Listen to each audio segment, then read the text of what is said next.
اب آ رہی ہے جناب قرآن پاک کی ایک اہم ترین آیت، بہت اہم آیت، اور یہ آیت سورۃ البقرہ کی 193 نمبر آیت ہے، اور سورۃ الانفال میں بھی تھوڑے سے فرق کے ساتھ 39 نمبر آیت ہے۔ اب ہماری ساری گفتگو اسی آیت کے اوپر ہوگی، اور آج انشاءاللہ تعالی ہمارا یہ 9واں پارہ بھی مکمل ہو گیا۔ پہلے یہ آیات پڑھ لیں، اس کے بعد انشاءاللہ میں اس کو ان ڈیٹیل بریف کرتا ہوں۔ آج کے دور کے اعتبار سے جو فتنے اٹھے ہوئے ہیں مختلف مسلمانوں میں اختلافات کی شکل میں، چاہے وہ جہادی تنظیموں کے ذریعے ہو، یا سیاسی پارٹیوں کے ذریعے ہو، یا فوج کے ذریعے ہو، یا لسانی پارٹیوں کے ذریعے ہو، یا فرقہ وارانہ جماعتوں کی وجہ سے ہو، یہ سارے فتنے جن کی بنیاد پہ ایک مسلمان دوسرے مسلمان کا گلا کاٹ رہا ہے، تو میں آج انشاءاللہ تعالی تصویر کا صحیح رخ اس حوالے سے سامنے رکھنے کی کوشش کروں گا انشاءاللہ۔ بسم اللہ الرحمن الرحیم۔ وَقَاتِلُوهُمْ حَتَّى لَا تَكُونَ فِتْنَةٌ، اور اے مسلمانوں ان کافروں سے لڑتے رہو یہاں تک کہ فتنہ باقی نہ رہے، یعنی مکمل طور پہ اسلام غالب ہو جائے۔ تو اب یہ وار مسلسل جاری رہی غزوہ بدر سے لے کر فتح مکہ تک، وار بیچ میں رکی نہیں ہے، وار مسلسل تھی۔ ہاں بیٹل فیلڈز جو ہیں وہ وقتاً فوقتاً آئیں، battle of Uhud, battle of Badr, battle of Khandaq, یہ میدان جنگ سجے، لیکن مسلسل جنگ کی کیفیت رہی 2 ہجری سے لے کر 8 ہجری میں مکہ فتح ہونے تک۔ بیچ میں تھوڑا سا سکون آ گیا 6 ہجری میں جب صلح حدیبیہ ہوا، 2 ہجری کے اندر غزوہ بدر، 3 ہجری میں غزوہ احد، 5 ہجری میں غزوہ خندق، 6 ہجری میں صلح حدیبیہ، اور 7 ہجری میں غزوہ خیبر بھی ہو گیا، یہودیوں پہ فتح نصیب ہوئی، اور 8 ہجری میں فتح مکہ ہوا، اور 9 ہجری کے اندر غزوہ تبوک کے ذریعے مسلمانوں کی دھاک انٹرنیشنل لیول پہ بیٹھ گئی۔ 1.5 لاکھ کی فوج لے کر رومن امپائر کا ہیڈ آیا، لیکن وہ صرف 30,000 صحابہ کرام حضور صلی اللہ علیہ وسلم کے ساتھ نہ، آپ سمجھ لیں کہ ان کے پاس جوتیاں بھی پہننے والی مکمل نہیں تھی، لیکن وہ روب کھا کے بھاگ گیا۔ تو قتال جاری رکھو کافروں کے ساتھ یہاں تک کہ فتنہ ختم ہو جائے، یعنی فتح مکہ تک۔ وَيَكُونَ الدِّينُ كُلُّهُ لِلَّهِ، اور دین سارے کا سارا اللہ کے لیے ہو جائے، یعنی اللہ کے دین کا غلبہ ہو جائے، جو قرآن پاک میں کئی مقامات پر آیا۔ بسم اللہ الرحمن الرحیم۔ هُوَ الَّذِي أَرْسَلَ رَسُولَهُ بِالْهُدَى وَدِينِ الْحَقِّ لِيُظْهِرَهُ عَلَى الدِّينِ كُلِّهِ وَلَوْ كَرِهَ الْكَافِرُونَ، وہی اللہ ہے جس نے آپ صلی اللہ علیہ وسلم کو دین حق کے ساتھ، دین اسلام کے ساتھ، اور الہدا یعنی قرآن کے ساتھ مبعوث کیا، تاکہ اس دین کو سارے دینوں پر، ادیان پر غالب کر دے، چاہے کافر مشرک اس کا برا مان جائے۔ تو وہ اللہ تعالیٰ نے غالب کرنا ہے آپ صلی اللہ علیہ وسلم کی مبارک زندگی کے اندر۔ فَإِنِ انْتَهَوْا، تو پھر اگر وہ باز آ جائیں، فَإِنَّ اللَّهَ بِمَا يَعْمَلُونَ بَصِيرٌ، تو یقیناً جو کچھ وہ کرتے ہیں اللہ تعالیٰ خوب دیکھنے والا ہے۔ اگر وہ باز آ جاتے ہیں تو پھر ان کا اسلام ایکسیپٹیبل ہوگا، اور یہ بھی نہیں ہوگا کہ تم جونیئر ہو اور ہم سینئر ہیں، اسلام قبول کیا جائے گا اور برابری کے حقوق ملیں گے۔ ہاں مرتبہ برابر نہیں ہو سکتا، وہ اللہ تعالیٰ نے سورۃ الحدید میں فرما دیا کہ جو فتح مکہ سے پہلے مسلمان ہوئے جو بعد میں برابر نہیں ہو سکتے۔ فتح مکہ سے پہلے تو جن مسلمانوں نے اسلام قبول کیا قربانیاں دی، بعد والے ظاہر ہے کہ اس وقت تو سب کے سب اذا جاء نصر اللہ والفتح ورأیت الناس يدخلون فی دین اللہ افواجا ہو گیا تھا، لوگ جوک در جوک داخل ہو رہے تھے اسلام میں، اور یہی وجہ ہوئی پھر آپ صلی اللہ علیہ وسلم کی وفات کے بعد یہی لوگ جو جوک در جوک اس وقت تو صحابیت کے درجے پر پہنچ گئے، اور بعد میں جوک در جوک ان میں سے کئی ایک قبائل مرتد بھی ہو گئے، اسلام سے نکل بھی گئے، مسلمہ کذاب کے ساتھ مل گئے والعیاذ باللہ تعالی، اس جھوٹے پیغمبر کے ساتھ، اور کچھ لوگوں نے زکوٰۃ کی فرضیت کا انکار کر دیا جن کے خلاف مولا ابو بکر رضی اللہ تعالیٰ عنہ نے قتال کیا۔ وَإِن تَوَلَّوْا، اور اگر یہ روگردانی کریں، فَاعْلَمُوا، تو جان لو، أَنَّ اللَّهَ مَوْلَاكُمْ، تو بے شک اللہ تعالیٰ تمہارا مددگار ہے، تمہارا اصل دوست ہے۔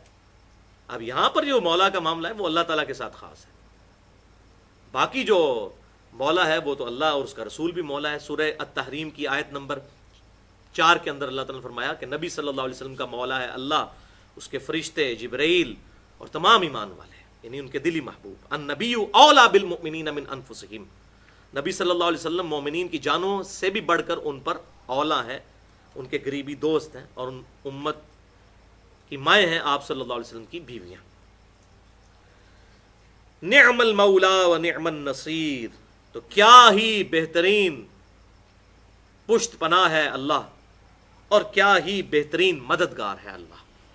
اس پہ ہمارا الحمدللہ یہ 9واں پارہ بھی مکمل ہوا۔ اب ان آیات کی ڈیٹیل میں انشاءاللہ تعالی ہم گفتگو کریں گے، باقی جو ہمارا ٹائم رہ گیا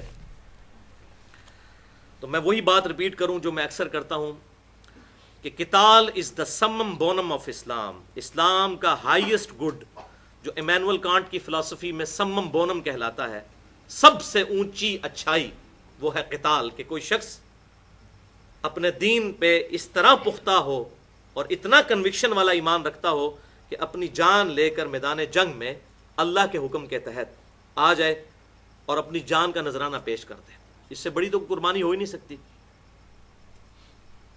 اسی حوالے سے میں نے سورۃ الانفال کے تعارف میں بھی 63 منٹ کی گفتگو کی تھی، مسئلہ نمبر 85 کے نام سے اہل سنت پاک .com پہ اپلوڈ ہو چکی ہے، جس کا عنوان تھا قتال اور قرآن، آپ صلی اللہ علیہ وسلم کی دو خصوصیات، یعنی عذاب استیصال قتال کے ذریعے آیا کافروں پر، یہ آپ صلی اللہ علیہ وسلم کے لیے یونیک، اور دوسری یونیک چیز یہ کہ آپ صلی اللہ علیہ وسلم سے پہلے جتنے انبیاء کرام تھے ان کے ٹینجیبل معجزات ہوتے تھے، فزیکل فینومینا آف نیچر کو توڑنے والے حسی معجزات آپ صلی اللہ علیہ وسلم کے بھی تھے، لیکن دعوی نبوت اس قرآن کے اوپر تھا۔ یہ بھی آپ صلی اللہ علیہ وسلم کی یونیکنس ہے، اس میں نے ڈیٹیل کے ساتھ گفتگو کی۔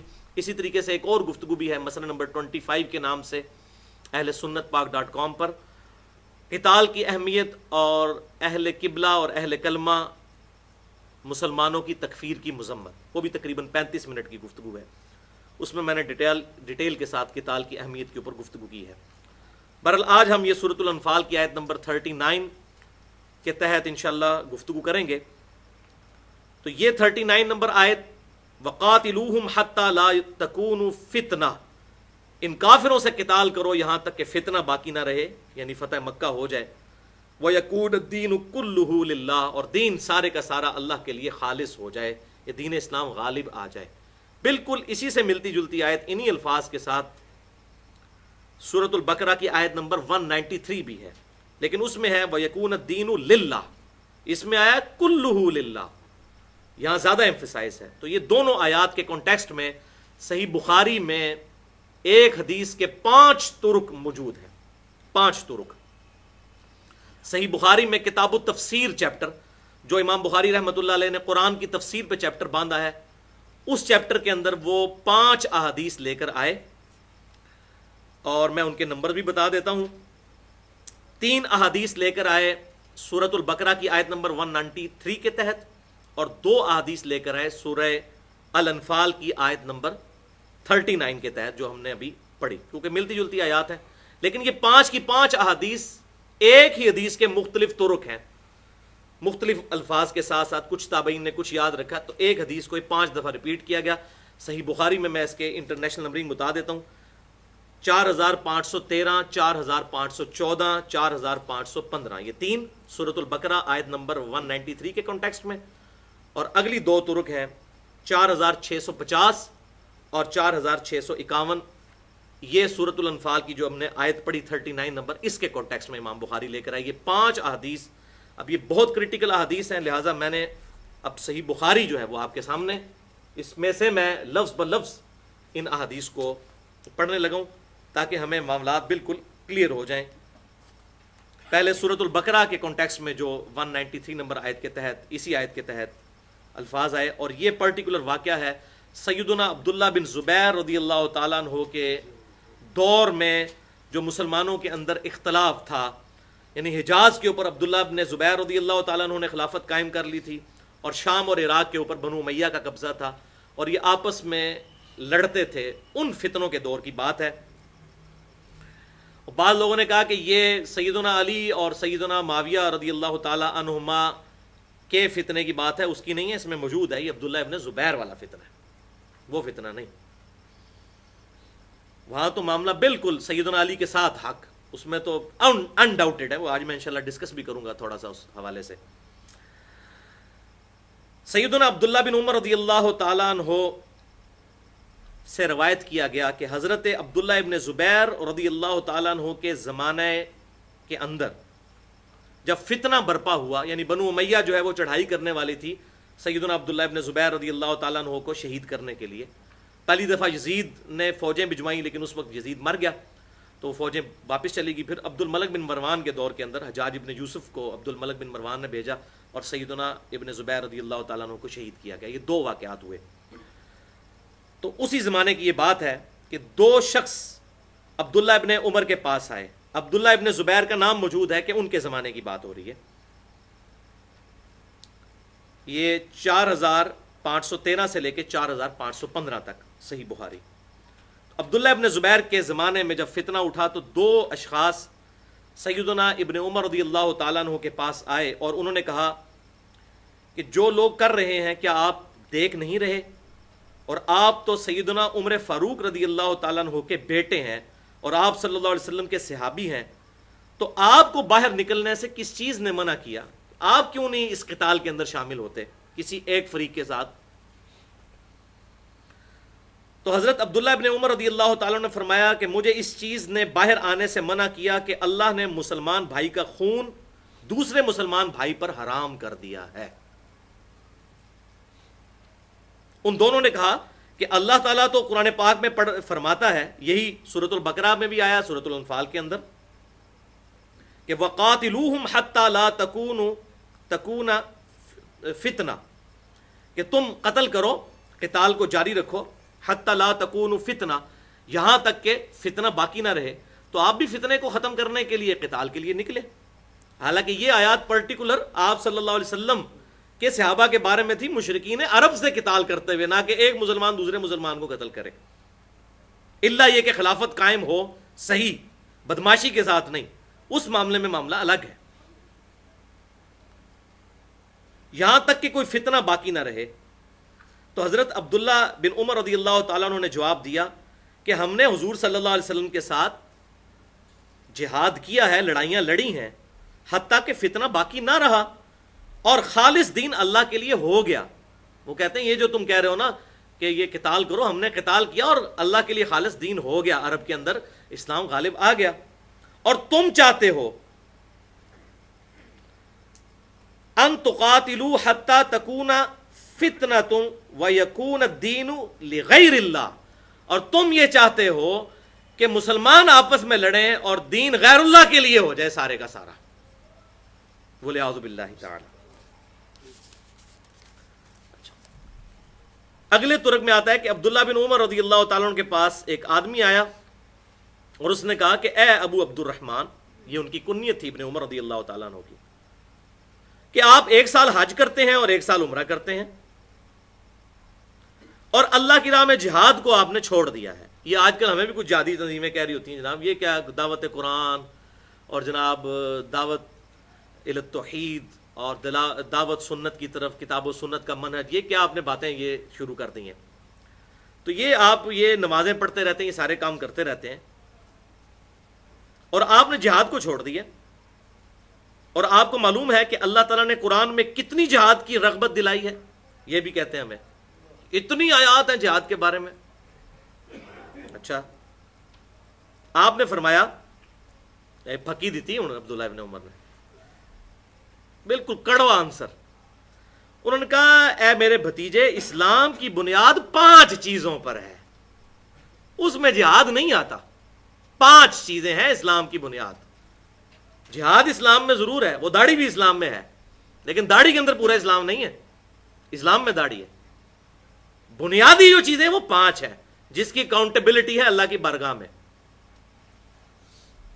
اور کہا، اور یہ جو حدیث ہے اسلام کی بنیاد 5 چیزوں پہ، اب انہوں نے 5 گنوائی. یہ بخاری اور مسلم کی متفق علیہ حدیث ہے، صحیح مسلم کی پہلی حدیث ہی یہی ہے. اور انہوں نے کہا کہ اللہ اور اس کے رسول پر ایمان لانا نمبر 1، نمبر 2 5 نمازیں قائم کرنا، نمبر 3 رمضان کے روزے رکھنا، نمبر 4 زکوٰۃ دینا، اور نمبر 5 بیت اللہ کا حج کرنا. اسی لیے میں تو وہی کام کر رہا ہوں جو اسلام کی بنیادیں ہیں. اس شخص نے کہا کہ اے عبداللہ ابن عمر، وہ جو اللہ نے اپنی کتاب میں ذکر کیا ہے، کیا آپ نے نہیں سنا سورۃ الحجرات کے اندر کہ اگر مسلمانوں کے 2 گروہ آپس میں لڑ پڑیں تو جو گروہ زیادتی کرے اس کے ساتھ مل کر قتال کرو دوسرے کے خلاف. یہ عبداللہ ابن زبیر والا معاملہ چل رہا ہے. یا عبداللہ ابن زبیر کے ساتھ مل جائیں, عبد الملک بن مروان کے ساتھ ملیں. اور دوسری آیت اس نے یہی پڑھی, سورۃ البقرہ والی اور سورۃ الانفال والی. کون سی آیت؟ وَقَاتِلُوهُمْ حَتَّى لَا تَكُونُ فِتْنَةٌ وَيَكُونَ الدِّينُ كُلُّهُ لِلَّهِ, کہ قتال کرو یہاں تک کہ کوئی فتنہ باقی نہ رہے اور دین سارے کا سارا اللہ کے لیے ہو جائے. یہ آیت, دونوں آیتیں اس نے پڑھی. اب سنیں عبداللہ بن عمر نے آگے سے کیا جواب دیا. عبداللہ بن عمر نے فرمایا, ہم رسول اللہ کے مبارک عہد میں یہ سب کچھ کر چکے ہیں جبکہ اسلام قلیل تھا. آدمی اپنے دین میں آزمائش میں مبتلا کیا جاتا تھا اور ان کو قتل بھی کیا جاتا تھا اور عذاب بھی دیا جاتا تھا, حتیٰ کہ اسلام غالب ہو گیا اور فتنہ باقی نہ رہا. انہوں نے کہا یہ تو نبی صلی اللہ علیہ وسلم کے زمانے میں ہو چکا ہے. پھر اس شخص نے کہا کہ اچھا بتائیے حضرت علی اور حضرت عثمان غنی کے متعلق آپ کا کیا خیال ہے؟ اب وہی کوئی دوسرا ٹوٹکا اس نے آزمانا شروع کر دیا, جیسے مجھ سے بھی آگے لوگ عجیب و غریب سوال کرتے ہیں. اب انہوں نے نہیں کہا کہ جی یہ بزرگوں کے بارے میں بات نہیں کرنی چاہیے, جی آپ کیوں ڈسکشن کر رہے ہیں, حضرت علی بھی فوت ہو چکے ہوئے تھے, شہید ہو چکے تھے, حضرت عثمان بھی شہید ہو چکے تھے, لیکن بھائی علمی جواب تو دینا ہے. اب اگر مجھ سے آ کے پوچھتا ہے حضرت امیر معاویہ رضی اللہ تعالیٰ کے بارے میں, تو مجھے تو جو حقائق ہیں وہ بتانے پڑیں گے, وہ تو بخاری مسلم میں موجود ہے, میں کیسے چھپا جاؤں؟ تو عبداللہ بن عمر نے میں نہیں چھپایا. انہوں نے کہا جی اچھا جی بتاؤ عثمان اور علی کے بارے میں آپ کا کیا خیال ہے؟ تو انہوں نے کیا جواب دیا آگے سے؟ حضرت عبداللہ بن عمر نے جواب دیا, حضرت عثمان کو تو اللہ تعالیٰ معاف فرما چکا ہے, جو وہ غزوہ بدر میں بھاگ گئے تھے, وہ سورہ غزوہ احد کے اندر, وہ سورہ آل عمران کے اندر گزر چکا, تو ان کو تو اللہ تعالیٰ نے معاف کر دیا جو ان کی غلطی تھی. اور رہا حضرت علی کا معاملہ, ان کا تو کیا کہنا, وہ رسول اللہ کے چچا کے بیٹے ہیں اور آپ صلی اللہ علیہ وسلم کے داماد ہیں. اور پھر حضرت عبداللہ بن عمر نے سیدنا علی کے گھر کی طرف اشارہ کرتے ہوئے کہا, یہ گھر جو تم دیکھ رہے ہو یہ رسول اللہ کی بیٹی کا گھر ہے جس کے خاوند تھے حضرت علی. یعنی ان کا کیا کہنا کہ حضور صلی اللہ علیہ وسلم کی اولاد آل محمد تو مولا علی سے چل رہی ہے, تو ان کی فضیلت کا کیا کہنا. تو یہ اصل میں اس نے دوسری چال چلی کہ عبداللہ بن عمر سے کوئی ایسے کمنٹس, ایڈورس ریمارکس لیے جائیں. تو انہوں نے حضرت عثمان کا جو معاملہ تھا وہ کلیئر کر دیا, سیدنا علی کے بارے میں بھی کھل کے بات کی کہ میں, اگرچہ حضرت علی کی انہوں نے بیعت نہیں کی اور وہ بعد میں پچھتاتے تھے جب بنو امیہ کے ہاتھوں سیدنا عبداللہ بن عمر شہید ہوئے. یہ صحیح بخاری میں کہ حجاج ابن یوسف نے نیزہ مروایا تھا ان کو. وہی بنو امیہ جن کی وجہ سے سیدنا عبداللہ بن عمر رضی اللہ تعالیٰ عنہ جو ہیں وہ نیوٹرل ہو گئے تھے اور سیدنا علی کا ساتھ نہیں دیا, انہی کے ہاتھوں شہید کیے گئے. اور بعد میں پھر وہ روتے تھے, کاش میں نے اس وقت مولا علی کا ساتھ دیا ہوتا, اسلامی نظام تو بچ جاتا. تو یہ سورۃ البقرہ 193 نمبر آیت کے کانٹیکسٹ میں صحیح بخاری کی یہ 3 حدیثیں 4513 سے 15 تک. اب جناب سورۃ الانفال آیت نمبر 39 جو آج ہم نے پڑھی, اس کے کانٹیکسٹ میں 2 حدیثیں. حضرت عبداللہ بن عمر رضی اللہ تعالیٰ عنہ کے پاس ایک شخص آیا اور کہا کہ اے ابو عبد الرحمن, کیا تم نے اللہ کی کتاب میں یہ آیت نہیں سنی؟ سورہ حجرات, یہ وہی ترک آ رہا ہے. سورہ حجرات کی آیت نمبر 9 اس نے پڑھی کہ جب کوئی 2 مسلمان گروہ لڑ پڑیں تو جو حق پر ہے اس کا ساتھ دے کے دوسرے کے ساتھ قتال کرو. اور حضرت عبداللہ بن عمر رضی اللہ تعالیٰ عنہ نے فرمایا, اے میرے بھتیجے, میں اس آیت کی تعویل کروں گا اور لڑائی نہیں کروں گا. یہ مجھے اس سے زیادہ پسند ہے کہ میں اس آیت کریمہ کی تعویل کروں کہ جو اللہ نے قرآن میں ارشاد فرما دیا. وہ کہتے ہیں میں اس آیت سے ڈرتا ہوں جو سورۃ النساء کی آیت نمبر 93 ہے, وہ تلاوت کی عبداللہ بن عمر نے. اب وہ آپ اپنے قرآن پاک میں 94 نمبر پیج کے اوپر آپ کے بلو والے قرآن کے اندر, اس کے اندر وہ آیت موجود ہے. عبداللہ بن عمر نے, اب دیکھیں اس ترک میں یہ نہیں تھا کہ تلاوت کی ہو, قرآن کا جواب انہوں نے قرآن سے دیا. انہوں نے کہا میں اس آیت پہ کیوں نہ عمل کروں, سورۃ النساء آیت نمبر 93, اور یہ وہی آیت ہے جس کے کانٹیکسٹ میں نے 35 منٹ کی گفتگو کی ہے, مسئلہ نمبر 28 کے نام سے, قتل مسلم کی مذمت اور خودکش حملوں کی شرعی حیثیت. بسم اللہ الرحمن الرحیم. وَمَن يَقْتُلْ مُؤْمِنًا مُتَعَمِّدًا, اور جو کوئی کسی مؤمن کو قتل کر دے جان بوجھ کر. جان بوجھ کر, ایک تو ہے کہ ایکسیڈنٹ ہو گیا, جنگ میں فرینڈلی فائرنگ ہو گئی, یا روڈ ایکسیڈنٹ ہو گیا, یا کوئی ایسا معاملہ ہو گیا, وہ الگ معاملہ. جان بوجھ کر کسی مؤمن کو قتل کر دے, فَجَزَاؤُهُ جَهَنَّمُ خَالِدًا فِيهَا, تو اس کی سزا ہے دوزخ میں ہمیشہ ہمیش رہنا، والعیاذ باللہ تعالی، مسلمان کے قتل کی سزا۔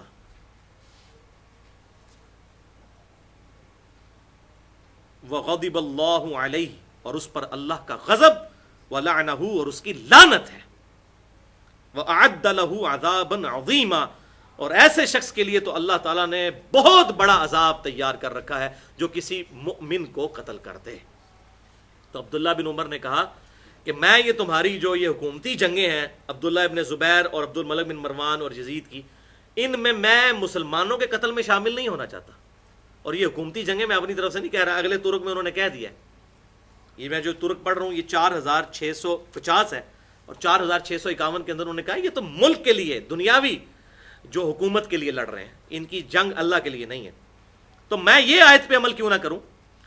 پھر حضرت عبداللہ بن عمر نے فرمایا ہم نے نبی صلی اللہ علیہ وسلم کے عہد مبارک میں یہ قتال کیا تھا جبکہ اسلام قلیل تھا اور آدمی دین کے معاملے میں آزمایا جاتا تھا، یا تو وہ لوگ مؤمن کو قتل کر دیتے تھے یا اسے باندھ دیتے تھے، حتیٰ کہ اسلام بکثرت پھیل گیا اور فتنہ باقی نہ رہا۔ ان کا یہ ہے آیت کی تفسیر جو تو ہمارے اوپر لگانے کی کوشش کر رہا ہے۔ اب شکر ہے کہ آج کل کا کوئی جہادی پارٹی کا کوئی رکن نہیں تھا، وہ کہتا ہے جی حضرت صاحب تسی تو جہاد ہی منکر ہو، اسلام تو ہی نکل گیا۔ ہاں وہ تو بالکل کلیئر کٹ فتویٰ لگا دیتے ہیں، لیکن اس وقت اتنی شرم و حیا تھی لوگوں میں کہ لوگ حق بات کو قبول کرتے تھے۔ جب اس شخص نے دیکھا کہ عبداللہ بن عمر جو وہ چاہتا ہے اس کے مطابق نہیں کہہ رہے، تو اس نے حضرت علی اور عثمان کے متعلق تذکرہ چھیڑ دیا، یہ وہی بات آ رہی ہے، اور چلو ہوں اے ذرا چسکا لے لیے تھوڑا جا، تو کہا کہ بتائیے کہ حضرت علی اور عثمان کے بارے میں آپ کا کیا خیال ہے؟ تو حضرت عبداللہ بن عمر نے فرمایا علی اور عثمان کے متعلق میرا کیا خیال ہو سکتا ہے، رہا عثمان تو اللہ نے اسے معاف کر دیا تھا غزوہ احد والے معاملے میں، لیکن تمہیں وہ برا لگا، تمہیں نہیں ہضم ہوا کہ عثمان کو اللہ نے معاف کیوں کر دیا، اور رہے سیدنا علی تو وہ تو رسول اللہ کے چچا کے بیٹے ہیں اور آپ کے داماد ہیں۔ پھر عبداللہ بن عمر نے اپنے ہاتھ سے اشارہ کیا اور کہا کہ یہ آپ صلی اللہ علیہ وسلم کی بیٹی کا گھر ہے جو تم دیکھ رہے ہو، اس بیٹی فاطمہ کے وہ خاوند تھے، ان کے تو کیا کہنے۔ اب اگلا ترک 4651، سعید ابن جبیر رضی اللہ تعالی عنہ رحمۃ اللہ علیہ، بھی تابعی لیکن بہت زبردست، شیعان علی میں سے تھے، شیعہ سے مراد پولیٹیکلی شیعہ، وہ رافضی نہیں۔ سعید ابن جبیر کہتے ہیں کہ عبداللہ بن عمر ہمارے پاس تشریف لائے، اور یہ سعید بن جبیر کو حجاج ابن یوسف نے قتل کروایا تھا، اور بعد میں لوگوں نے خواب میں دیکھا، اور ظاہر ہے خواب ہی اب ذریعہ قیامت تک کے لیے غیبی خبروں کا، بخاری اور مسلم کی حدیث کے تحت۔ تو حجاج نے کہا کہ باقی لوگوں کے قتل میں تو کہ بدلے میں اللہ نے مجھے ایک دفعہ قتل کیا، لیکن سعید ابن جبیر کے قتل میں روزانہ مجھے اللہ تعالیٰ قتل کرتا ہے، اس نیک شخص کو میں نے قتل کیا۔ تو سعید ابن جبیر کہتے ہیں رحمۃ اللہ علیہ کہ عبداللہ بن عمر ایک دفعہ ہمارے پاس آئے تو ایک شخص نے کہا کہ فتنہ کے قتال کے متعلق آپ کا کیا خیال ہے؟ تو عبداللہ بن عمر نے فرمایا کیا تجھے معلوم ہے کہ فتنہ کیا ہے؟ نبی اکرم صلی اللہ علیہ وسلم مشرکوں سے جنگ کیا کرتے تھے اور ان کے پاس جانا فتنہ تھا، یعنی کہ وہ بڑی آزمائش تھی کہ آپ کافروں سے جا کے لڑیں اپنی جان ہتھیلی پر رکھ کے، اور آپ صلی اللہ علیہ وسلم اور ان کے صحابہ کا جنگ کرنا تمہارے جہاد کی طرح کا نہیں تھا، تم تو حصول ملک کے لیے لڑتے ہو، تم تو حصول ملک کے لیے لڑتے ہو۔ اب یہ وہ بات آ گئی جو میں نے کہا تھا کہ یہ دنیاوی لڑائی تم لڑتے ہو جو تم معاملات کرتے ہو۔ اب اسی کانٹیکسٹ میں آخر میں جنت کے 8 دروازوں کی نسبت سے انشاءاللہ 8 احادیث پیش کروں گا اور ہماری یہ گفتگو مکمل ہو جائے گی۔ پہلی حدیث گزر چکی ہے جو میں نے ڈیٹیل کے ساتھ 5 طرق ڈسکس کر لیے، اب لفظ و لفظ انشاءاللہ تعالی یہ حدیث سننے کے بعد ہمیں کافی حد تک معاملات کلیئر ہو چکے ہیں۔ اور بھائیو میرا مقصد بھی یہ ہے کہ چاہے جہادی تنظیمیں ہوں آج کل کی، میں ساروں کو نہیں غلط کہتا، جو کافروں کے خلاف، ان کافروں کے خلاف لڑ رہے ہیں کہ جنہوں نے جنگ مسلط کر دی ہے جیسے افغانستان کے اندر ہے، ٹھیک ہے ہم ان سے کافی معاملات میں اختلاف بھی کرتے ہیں، لیکن وہاں پر امریکہ مسلط ہے اور ان پہ اور تو کوئی چارہ نہیں۔ صحیح مسلم کی حدیث ہے کہ اگر چور تیرے گھر میں گھس آئیں تو ان سے لڑ، اگر تو مارا گیا تو شہید ہوگا۔ اور اگر تو غالب آ گیا تو تیرے اوپر کوئی تاوان نہیں ہے. ان کا معاملہ بالکل ڈیفرنٹ ہے. لیکن یہ کہنا کہ جی کشمیر میں اتنے مسلمان مارے تو ہم اتنے ہندو یہاں پر مار دیں گے، یہ اسلام میں نہیں ہے. قتل کے بدلے وہی قتل کیا جائے گا جس نے قتل کیا، گنتی نہیں پوری کی جائے گی. یہ کوئی جہاد نہیں ہوگا.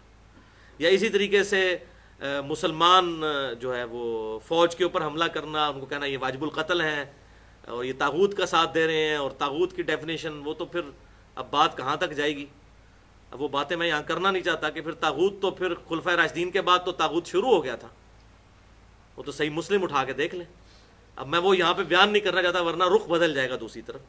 جس کو ٹیسٹ لینا ہو تو میں اس کو بالکل طاغوت کا معاملہ کھول دیتا ہوں کہ طاغوت کب سے سٹارٹ ہوا ہے.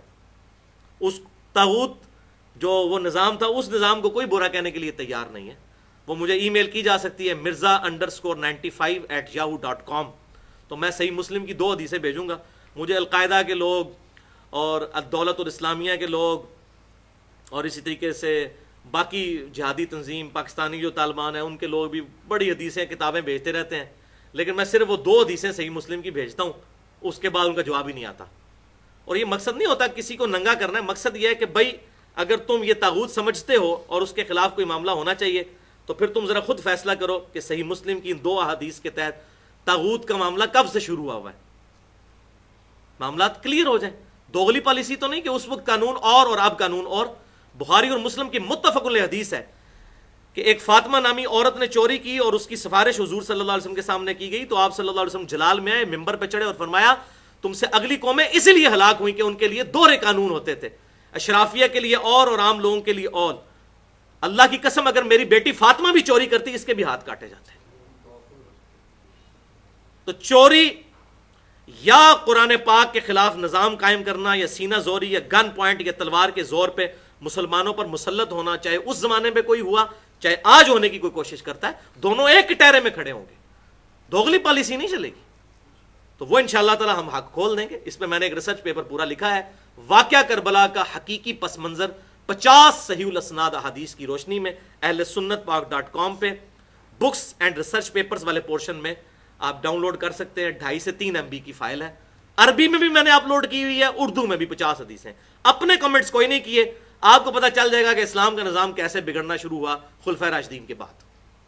دودھ کا دودھ پانی کا پانی. تو میں یہ کہتا ہوں میرا یہ ریسرچ پیپر انٹرنیشنل ہو چکا ہے کیونکہ یہ میں نے عربی میں بھی لکھ دیا ہے تاکہ کوئی کہ یہ ترجمہ بدل دیا ہے. تو عربی کتابیں اور انٹرنیشنل نمبرنگ پہ علماء حرمین بیروت اور دارالاسلام کی انٹرنیشنل نمبرنگ کے مطابق اس کی نمبرنگ ہے. جس کو چاہیے ہو mirza_95@yahoo.com کے اوپر مجھے ای میل کرے تو اس کو ریسرچ پیپر اور میرے 7 لیکچرز ہیں محرم اور کربلا سے ریلیٹڈ، اس میں میں نے یہ سارے معاملات کھول کر بیان کیے ہیں.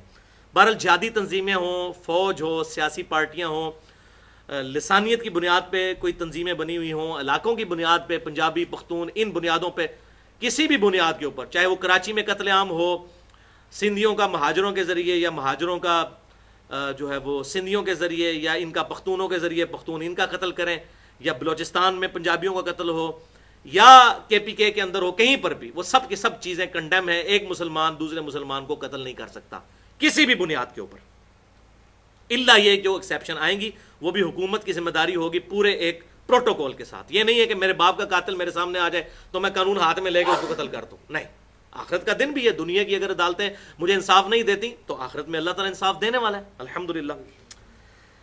تو یہ پہلی حدیث تو ہو چکی، کافی حد تک دماغ کھل چکا. اب باقی 7 حدیثیں جنت کے 8 دروازوں کی نسبت سے یہ 8 حدیثیں پوری ہو جائیں گی.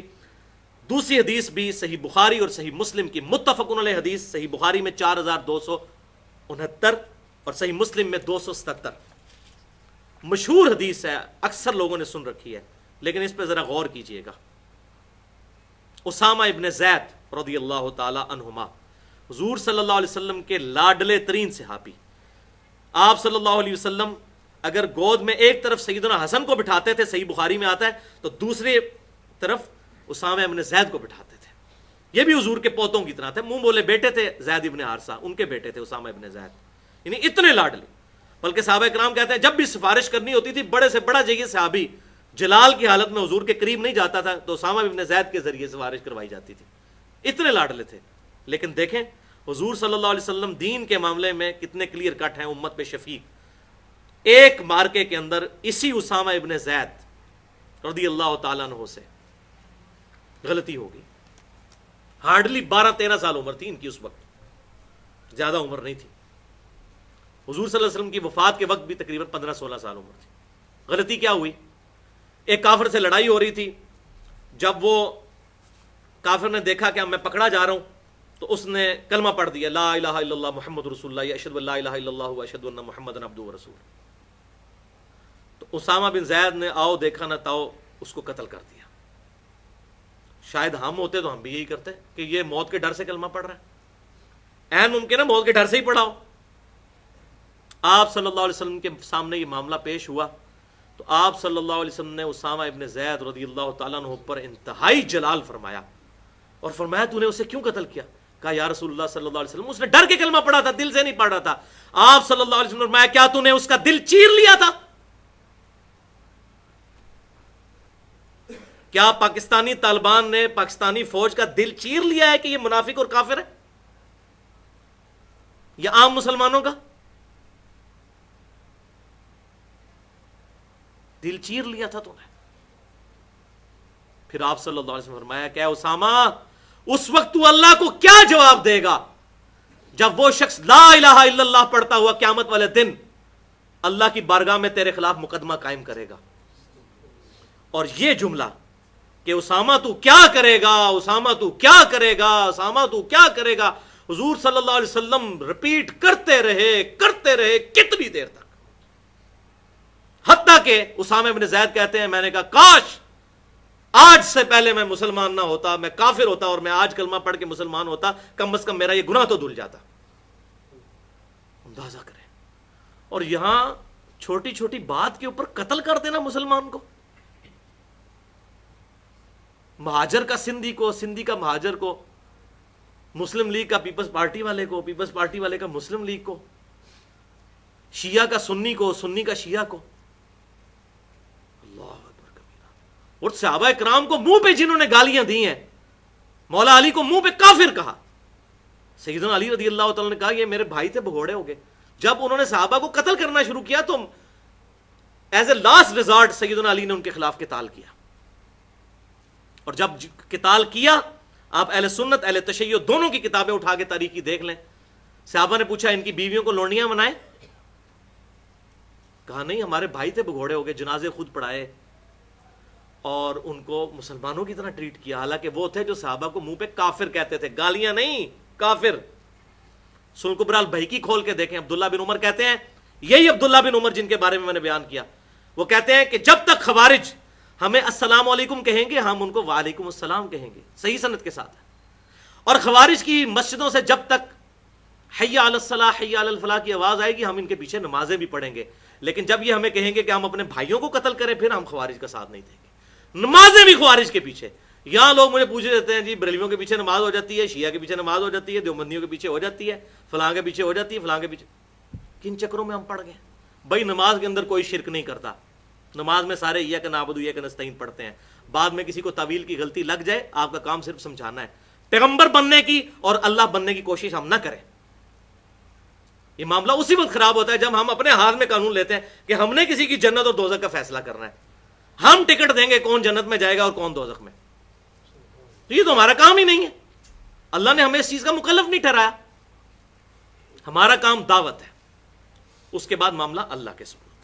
اللہ جانے اس بندے کا معاملہ جانے. اس حوالے سے میں نے ایکسکلوسیو گفتگو کی ہے مسئلہ نمبر 72 کے نام سے. علماء و بزرگ، فرقہ واریت، علماء اور بزرگ اور اتحاد امت. میرے 12 لیکچرز کے کلپس اٹھا کر 112 منٹ کی گفتگو ہے، ایکسکلوسیو گفتگو ہے، بہترین گفتگو ہے. وہ میں جب بھی کسی کو ای میل کرتا ہوں ٹاپ پہ وہ گفتگو رکھتا ہوں، اور اس میں نے یہ سارے معاملات فرقہ واریت کے حوالے سے کتاب و سنت سے الحمدللہ، بدعتی امام کے پیچھے نماز کا کیا مسئلہ ہے، کلمہ گو مشرک کا کیا حکم ہے کہ اس کو کافر کی طرح معاذ اللہ ٹریٹ کیا جائے گا، کیا یہ معاملہ ہوگا؟ تو میں نے یہ کھول کے دلائل کے ساتھ علمی رد کیا ہے، نہ کہ جذبات کے ساتھ. اب یہ دیکھ لیجئے کتنا سخت معاملہ ہے. وَلِعَوْذُ بِاللَّهِ تعالی. تیسری حدیث بھی صحیح بخاری اور صحیح مسلم کی متفق علیہ حدیث ہے. ان مولویوں کو بخاری مسلم تو پڑھی نہیں ہوئی، ان کی تو بخاری اور مسلم اپنے فرقے تک رہتی ہے. یہ حدیثیں بھی پبلک کو بتائیں نا. یہ ہم بتا رہے ہیں. صحیح بخاری 6878, صحیح مسلم 4375, کہ آپ صلی اللہ علیہ وسلم نے فرمایا کہ جو کوئی شخص بھی اس بات کی گواہی دے دے کہ لا الہ الا اللہ و انی رسول اللہ، کہ اللہ کے سوا کوئی معبود نہیں اور مجھے وہ اللہ کا رسول مان لے، بس دو چیزیں، تو اس کا خون اللہ تعالیٰ نے ہمارے لیے حلال نہیں کیا سوائے 3 وجوہات کی بنا پر. 3 وجوہات کون سی ہیں؟ یہ جہادی تنظیموں والی، یہ فوج والی، یہ تنظیموں اور پارٹیوں والی، سیاسی لیڈروں والی نہیں، وہ سن لیجئے. 3. نمبر 1، قتل کے بدلے قتل، یعنی جس نے کسی کو قتل کیا اس شخص کو جان کے بدلے جان اس کی لی جائے گی. نمبر 2، شادی شدہ زانی کو سنگسار کرنا. اور نمبر 3، جو شخص دین سے مرتد ہو کر جماعت چھوڑ کر بھاگ جائے. یہ نہیں ہے کہ ہر بندے کوئی، یہ معاملہ بڑا گمبھیر ہے. اس حوالے سے سورۃ المائدہ کی آیت نمبر 33 میں جب یہ آیات آئی تھیں، اس میں یہ جو بخاری اور مسلم کی احادیث میں جو 3 موقع آئے ہیں کہ آپ کسی کو قتل کر سکتے ہیں، ان میں سے 2 سورۃ المائدہ کی آیت نمبر 33 میں آئے جسے آیت محاربہ کہتے ہیں. وہاں بھی اللہ تعالیٰ نے کہا کہ جو قتل کرے اس کے بدلے اس کو قانوناً قتل کیا جائے گا حکومت وقت، یا کوئی شخص فساد فی الارض کرتا ہے. تو وہاں کلیئر ہو گیا کہ قتل مرتد وہ ہے جو فساد فی الارض کرنے والا بندہ ہے. تو وہاں میں نے ڈیٹیل سے گفتگو کی تھی مسئلہ نمبر 45 کے نام سے، قتل مرتد کی سزا والا معاملہ اور فساد فی الارض. آج میں اس کی ڈیٹیل میں نہیں جاؤں گا. تو یہ 2 صورتیں وہاں پر بھی سورۃ المائدہ کے اندر بھی آ چکی ہیں. اب یہاں پر ایک بات نوٹ کر لیجئے، سیدنا ابوبکر صدیق رضی اللہ تعالیٰ عنہ کا جو قتال ہے منکرین زکوٰۃ کے خلاف بعض لوگ پیش کرتے ہیں، وہ منکرین زکوٰۃ وہ تھے جنہوں نے زکوٰۃ کی فرضیت کا انکار کیا تھا، زکوٰۃ دینے سے نہیں. وہ مکر کے تھے، وہ کہتے تھے آپ صلی اللہ علیہ وسلم جب تک ہم میں موجود تھے تو قرآن میں آیا نبی ان سے زکوٰۃ لیجئے، وہ کہتے ہیں نبی تو چلے گئے اب زکوٰۃ ختم ہو گئی. تو سیدنا ابوبکر صدیق نے کہا کہ جس طرح نماز اسلام کا حق ہے زکوٰۃ بھی اسلام کا حق ہے، جو ان دونوں میں فرق کرے گا میں اس کے خلاف قتال کروں گا. تو انہوں نے فرق کیا تھا اس حوالے سے کہ وہ منکر ہو گئے تھے اس فرضیت کے. وہ تو سارے متفق ہیں، مسلمانوں میں کوئی مکتبہ فکر ایسا نہیں ہے، نہ بریلوی، نہ دیوبندی، نہ اہل حدیث، نہ شیعہ، نہ ان کے آف شوٹس حنفی، شافعی، مالکی، کوئی بھی کہ جو زکوٰۃ کی فرضیت کا انکار کرتا ہو. نہ دیتا ہو الگ بات ہے، فرضیت کا انکار نہیں کوئی کرتا، ورنہ تو کافر ہو جائے. تو وہ معاملہ بالکل ڈیفرنٹ تھا. اسی طریقے سے مولا علی رضی اللہ تعالیٰ عنہ کا جو قتال تھا، چاہے وہ جنگ جمل میں ہو، جنگ صفین میں ہو، جنگ نہروان کے اندر ہو، تینوں جنگوں کے اوپر آپ صلی اللہ علیہ وسلم کی الگ الگ احادیث موجود ہیں. آپ صلی اللہ علیہ وسلم نے پہلے ہی پریڈکشن کر دی تھی، اور یہ سیدنا علی کی خصوصیت ہے. سوائے سیدنا علی کے آپ صلی اللہ علیہ وسلم نے کسی اور جنگ کے بارے میں، ایک جنگ کے بارے میں معاملات کو نہیں کھولا، کیونکہ باقی جنگیں امبیگوس نہیں تھیں. منکرین زکوٰۃ کے خلاف جو قتال تھا امبیگوس نہیں تھا، صحابہ کا اتفاق ہو گیا تھا. جن جنگوں میں اختلاف ہونا تھا ان پہ آپ صلی اللہ علیہ وسلم نے معاملہ کھول دیا. پہلی تو وہ حدیث، وہ 50 احادیث جو میں نے جمع کی ہیں، واقعہ کربلا کا حقیقی پس منظر 50 صحیح الاسناد احادیث کی روشنی میں، ریسرچ پیپر نمبر 5B، اس میں یہ ساری احادیث ہے. مسند احمد میں حدیث موجود ہے صحیح سند کے ساتھ، سنن نسائی الکبریٰ میں بھی، کہ آپ صلی اللہ علیہ وسلم نے فرمایا کہ جس طرح مجھے مجبوراً قرآن کو منوانے کے لیے الٹیمیٹلی آخری ریزارٹ کے طور پر قتال کرنا پڑا مشرکین کے خلاف، تم میں ایک خوش نصیب ایسا ہے جسے مسلمانوں کے خلاف تلوار اٹھانی پڑے گی. سیدنا ابوبکر صدیق نے کہا یا رسول اللہ میں ہوں گا. فرمایا لا، الفاظ ہیں لا، اللہ کے الفاظ آپ صلی اللہ علیہ وسلم کی مبارک زبان سے نہیں نکلتے تھے. فرمایا نہیں، حالانکہ سیدنا ابوبکر صدیق نے بھی کیا. لہذا کلیئر ہو گیا کہ سیدنا ابوبکر صدیق کا قتال کافروں کے خلاف تھا، مسلمانوں کے نہیں، ورنہ تو انہوں نے بھی قتال کیا تھا. سیدنا عمر نے کہا انا یا رسول اللہ، کیا وہ خوش نصیب میں ہوں گا؟ فرمایا نہیں، بلکہ جو شخص میری جوتیاں گانٹھ رہا ہے یہ وہ خوش نصیب ہوگا. اور وہ تھے سیدنا مولا علی رضی اللہ تعالیٰ عنہ، حضور کی جوتیاں گانٹھ رہے تھے. صحابہ دوڑے مولا علی کی طرف اور کہا آپ کے لیے آپ صلی اللہ علیہ وسلم بشارت ارشاد فرمائی ہے کہ آپ آن دا بہاف آف پروفٹ مسلمانوں کے خلاف قتال کریں گے، جس طرح آپ صلی اللہ علیہ وسلم نے کہا. اب دیکھیں، جس شخص کو اتنی بڑی بشارت اس کی زندگی میں پتا ہو، اس کے بارے میں جعلی باتیں کرنا کہ وہ روتے تھے کہ کاش میں نے معاویہ کی بات مان لی ہوتی، یہ ہوتا. اور بھائی جس کو نبی پہ پکا یقین تھا کہ میری محبت ایمان کا حصہ ہے، صحیح مسلم میں 240 نمبر حدیث کتاب الایمان میں، علی سے محبت نہیں رکھے گا مگر مؤمن، علی سے بغض نہیں رکھے گا مگر منافق۔ جس کی محبت لٹمس ٹیسٹ تھی ایمان کا، اس کو کیسے شک ہو سکتا تھا کہ میری جنگیں جو ہیں وہ حق پر مبنی نہیں ہیں؟ ایک لمحے کے لیے بھی ان کو شک کبھی نہیں ہوا، ورنہ تو نبی کی نبوت پہ شک ہوتا۔ تو سیدنا علی کو آپ صلی اللہ علیہ وسلم نے بشارت دی، تو وہ تو جنگ کی بشارت موجود تھی کہ خلافت راشدہ قائم تھی، اور چند لوگوں نے اپنی پارٹی بنا کے تو وہ قانون کو ہاتھ میں لینے کی کوشش کی، تو ریٹ آف دی گورنمنٹ تو قائم ہوگی۔ خلیفہ راشد کے خلاف کھڑا ہونا، دنیا اور آخرت میں حضور صلی اللہ علیہ وسلم کا بھائی اور آل محمد کا باپ سیدنا علی رضی اللہ تعالیٰ عنہ۔ پھر جنگ جمل دیکھ لیں، مسند امام احمد کے اندر حدیث موجود، المصنف ابن ابی شیبہ کے اندر موجود۔ میں حیران ہوتا ہوں کہ حضور صلی اللہ علیہ وسلم کتنے حق گو تھے کہ آپ صلی اللہ علیہ وسلم کو جو غیبی خبر اللہ تعالیٰ نے دی تھی چھپائی نہیں، اور حالانکہ اپنی بیوی کا نام آ رہا تھا۔ کون شخص اپنی بیوی کے بارے میں بات کرتا ہے؟ کتنے ترک اس حدیث کے موجود ہیں۔ شیخ البانی بھی سلسلہ حدیثہ میں صحیحہ میں انہوں نے حدیث حوب نام کا پورا چیپٹر باندھ دیا ہے، اور تقریباً 20 ترک لے کے آئے ہیں کہ حضور صلی اللہ علیہ وسلم نے سیدہ عائشہ سے فرمایا تھا، مصنف ابن ابی شیبہ، مسند امام احمد، کہ میری بیوی کا اس وقت کیا حال ہوگا، تم میں سے ایک میری بیوی ایسی ہوگی جس پہ اس کے عمل کی وجہ سے حوب کے کتے بھی بھونکیں گے۔ اور جب سیدہ عائشہ جمل کے لیے نکلی، حوب نامی جگہ پہ پڑاؤ ڈالا، کتے بھونکے، سیدہ عائشہ کہتی ہیں یہ کون سی جگہ ہے؟ بتایا گیا حوب۔ ان کا مجھے واپس لے چلو، میں تو آگے علی سے نہیں لڑنے والی۔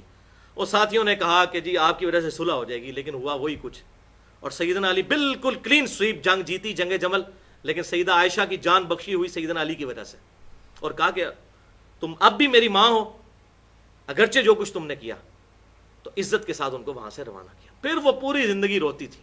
صحیح بخاری کھول کے دیکھ لیں، مصنف ابن ابی شیبہ میں بھی موجود ہے ڈیٹیل کے ساتھ کہ مجھے میری سوکنوں کے ساتھ دفن کرنا، میں نہیں چاہتی کہ میرے ابو بکر اور نبی صلی اللہ علیہ وسلم کی ان قبروں کے ساتھ مجھے دفن نہ کرنا کہ ان کی وجہ سے لوگ میری تعریف کریں۔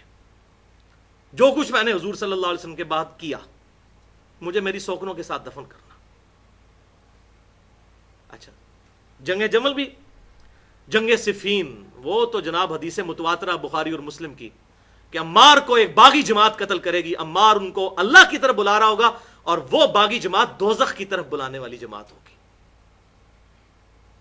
چیف آف آرمی سٹاف تھے سیدنا علی کی طرف سے جنگ جمل میں، عمار ابن یاسر، 93 ایئرز ایج تھی اس وقت ان کی، ان کو شہید کیا گیا۔ سیدنا معاویہ کے سامنے لا کے سر رکھا گیا، مسند امام احمد، المستدرک الحاکم کھول کے دیکھ لیں، اور ایک کہتا ہے جی میں نے مارا عمار کو، دوسرا کہتا ہے میں نے مارا۔ عبداللہ بن عمر بن عاص وہاں تھے، تڑپ اٹھے اور کہنے لگے تم دونوں ایک دوسرے کو دوزخ کی بشارت دو، میں نے رسول اللہ سے یہ سنا تھا اگر عمار کو قتل کرنے والا، اس کا مال لوٹنے والا دوزخ میں ہے، اور وہ کوئی عام آدمی نہیں تھا، صلح حدیبیہ کا صحابی ابو الغادیہ تھا۔ اس پہ شیخ البانی نے پھر پورے صفحے کالے کیے، انہوں نے کہا ابو الغادیہ چاہے صحابی تھا لیکن یہ اس پہ فٹ ہو گئی بات، بولے اعوذ باللہ۔ تو ہمیں بھی ڈرنا چاہیے ہمارے ساتھ کیا معاملہ ہونے والا ہے۔ اور جنگ نہروان خوارج کے خلاف بخاری اور مسلم کے چیپٹرز ہیں پورے پورے کہ اس مخلوق میں افضل ترین لوگ ہوں گے جو خوارج کو قتل کریں گے۔ اور ابو سعید خدری کہتے ہیں اللہ کی قسم ہم نے مولا علی کے ساتھ مل کر نہروان پر خوارج کے ساتھ قتال کیا تھا۔ بخاری اور مسلم کی متفق حدیث ہے۔ یہ ساری حدیثیں میں نے اس 50 احادیث میں جمع کی ہیں، عربی میں بھی اور اردو کے اندر بھی۔ تو سیدنا علی کا جو قتال معاملہ بالکل ڈیفرنٹ ہے۔ تو یہ میں نے یہاں پہ کلیریفیکیشن ضروری سمجھی۔ چوتھی حدیث صحیح بخاری اور صحیح مسلم کی متفق علیہ حدیث، دیکھ لیں یہ بھی متفق علیہ حدیث۔ صحیح بخاری 6864، صحیح مسلم 4381۔ آپ صلی اللہ علیہ وسلم نے ارشاد فرمایا کہ قیامت والے دن سب سے پہلے قتل کے مقدمے کا فیصلہ ہوگا۔ اللہ اکبر۔ سنن ابی داؤد میں ایک روایت آتی ہے سب سے پہلے نماز کے بارے میں سوال ہوگا، لیکن وہ حقوق اللہ کے بارے میں، حقوق العباد کے معاملے میں سب سے پہلے قتل کے مقدمے کی پیروی ہوگی۔ ظاہر ہے کسی شخص کے سب سے بڑا حق سلب کرنا یہ ہے کہ آپ اس کو زندگی کی نعمت سے محروم کر دیں۔ اس سے بڑا کیا جرم ہو سکتا ہے حقوق العباد میں؟ باقی سارے جرم چھوٹے ہیں۔ ایک مسلمان دوسرے مسلمان کو اسلام کے نام کے اوپر قتل کر دے، لسانیت کی بنیاد پہ، سیاسی پارٹی کی بنیاد کے اوپر قتل کر دے، والعیاذ باللہ تعالی۔ پانچویں حدیث بھی صحیح بخاری کی 3166۔ آپ صلی اللہ علیہ وسلم نے فرمایا، اب یہ دیکھیں کتنا خطرناک معاملہ، جس نے کسی ذمی کو قتل کیا، ذمی وہ کافر ہوتا ہے جو مسلمان حکومت میں جزیہ دے کر رہ رہا ہو، کافر، کافر کو قتل کیا، مسلمان نہیں، ذمی کو جس نے قتل کیا، وہ جنت کی خوشبو بھی نہیں پائے گا، حالانکہ جنت کی خوشبو 40 سال کی مسافت سے بھی سونگھی جا سکے گی۔ یہ کافر کو ناحق قتل کرنے والا جنت کی خوشبو بھی نہیں پائے گا، وہ خوشبو جو 40 سال سے کے فاصلے سے سنی ہے۔ یہ بخاری ہے بھائی، وہ مولوی کی لکھی ہوئی کتاب نہیں ہے، صحیح بخاری 3166۔ اور یہاں کہہ رہے جی اتنے ہندو بھڑکا دو تو فلاں کر دو تو وہ کر دو، خدا کے لیے یار کیا معاملہ ہونے والا ہے؟ وَلِعَاذُ بِاللَّهِ تَعَالَى، وَلِعَاذُ بِاللَّهِ تَعَالَى، یہ بہت سخت معاملہ ہے۔ اور سورۃ المائدہ کی آیت نمبر 32 ڈینجرس ترین آیت ہے اس حوالے سے۔ آپ کے قرآن پاک میں 114 نمبر پیج یہ نکال لیجئے اور یہ سنائیں ان لوگوں کو جن لوگوں کو سمجھ نہیں آ رہی۔ 32 نمبر آیت، اللہ تعالیٰ نے آدم علیہ السلام کے 2 بیٹوں کے قتل کا ذکر کیا کہ ایک بیٹے نے دوسرے بیٹے کو قتل کیا،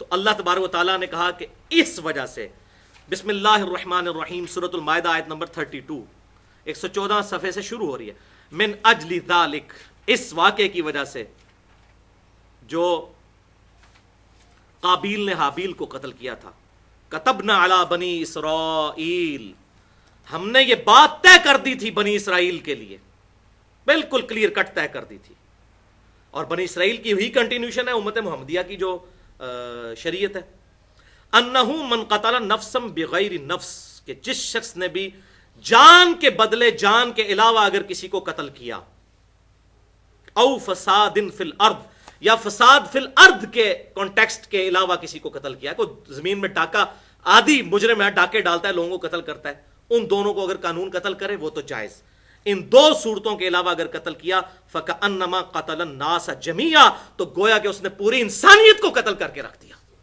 مسلمان کو قتل نہیں، انسانیت، پوری انسانیت کو، اگر ایک انسان نے دوسرے انسان کو ناحق قتل کیا۔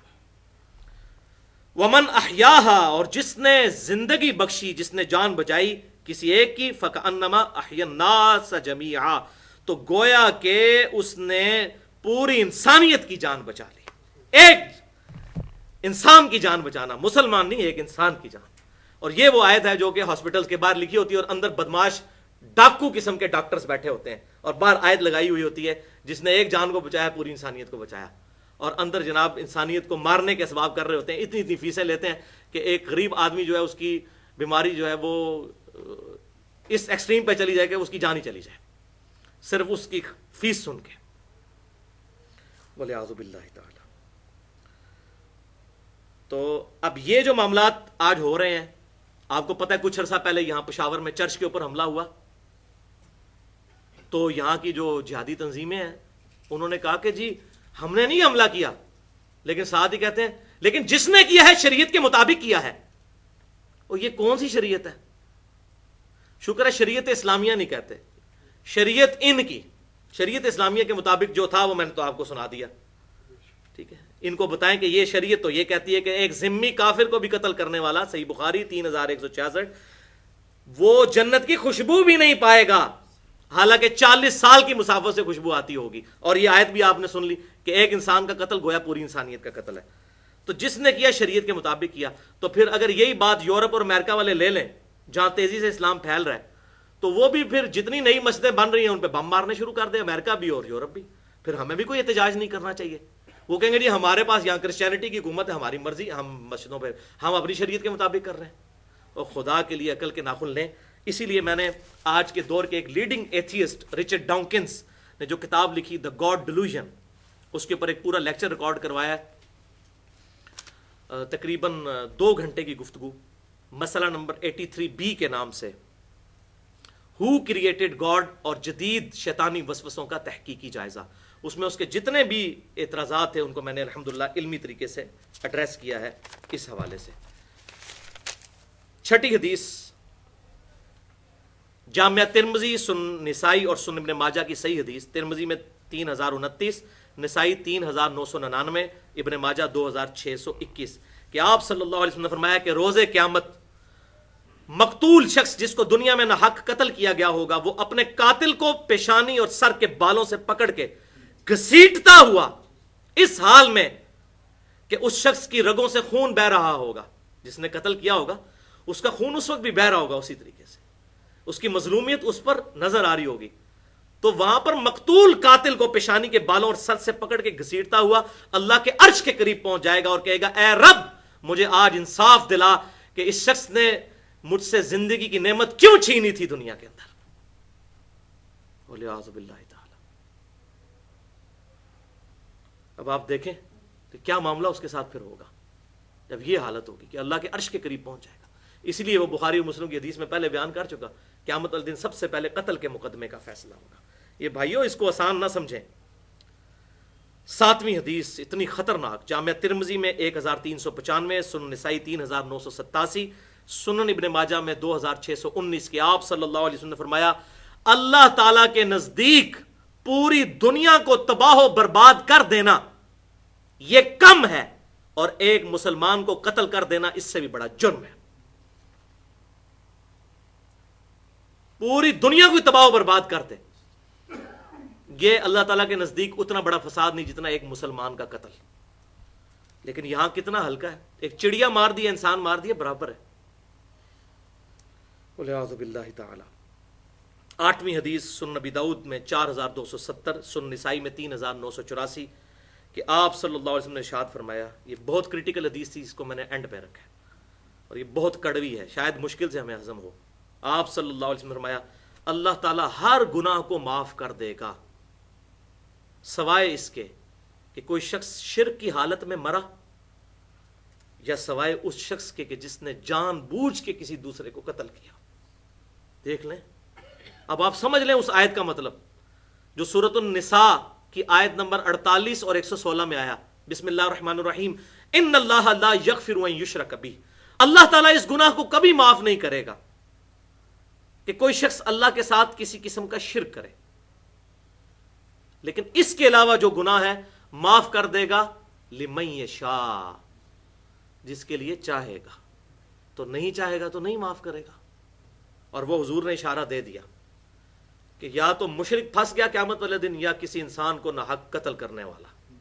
یہ نہ ہو کہ ہماری داڑیاں، ہماری نمازیں، ہماری پگڑیاں، ہمارے کلوتے نازلہ پکڑ کے ہمارے منہ پر مار دیے جائیں اگر کسی انسان کو ناحق قتل کیا، انسان کو، اور مسلمان کو قتل کرنا تو بہت بڑی بات ہے۔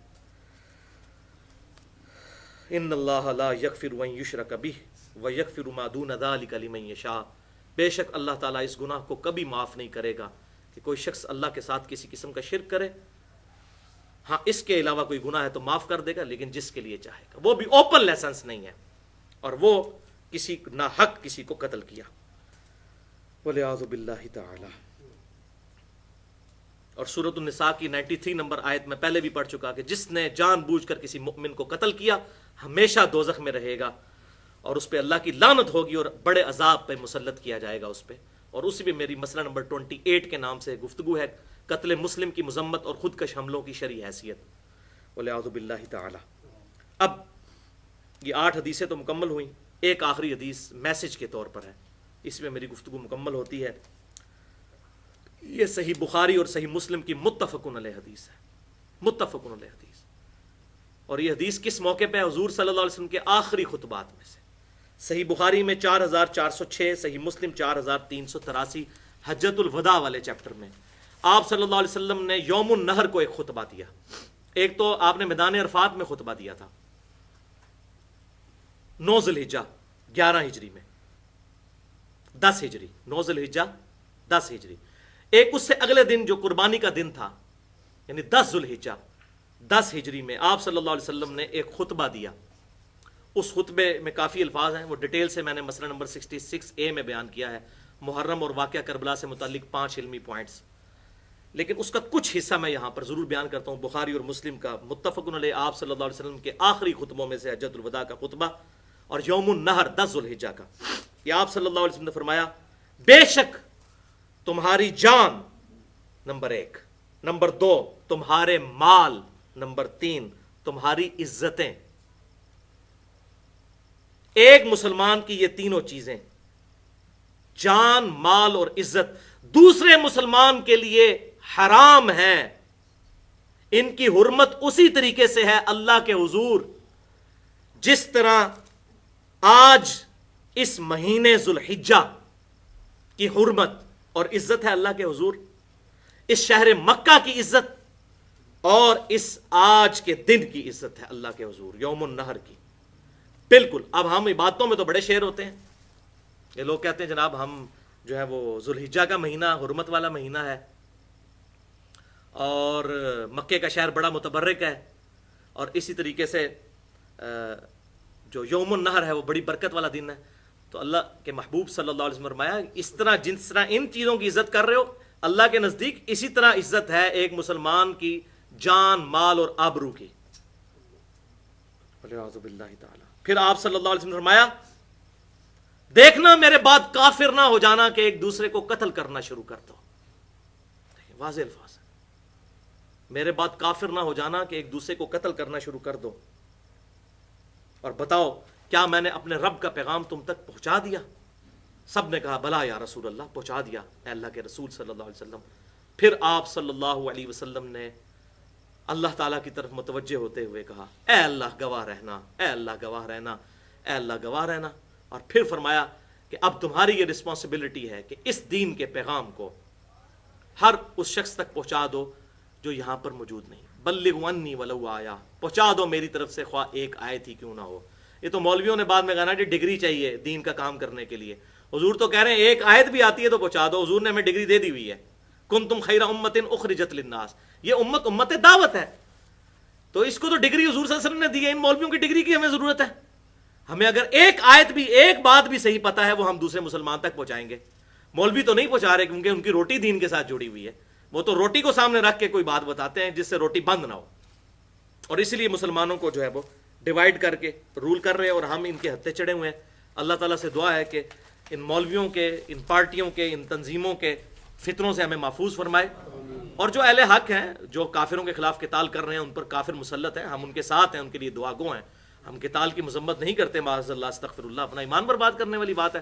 لیکن ایک مسلمان کا اسلام کے نام پر دوسرے مسلمان کلمہ گو کو قتل کرنا اور اس کا یہ سمجھنا کہ میرے فرقے کے علاوہ سارے کافر واجب القتل اور گستاخ رسول اور مشرک ہے، یہ معاملات یہ آپ نے دیکھ لیا کہ ان کے ساتھ کیا ہونے والا ہے.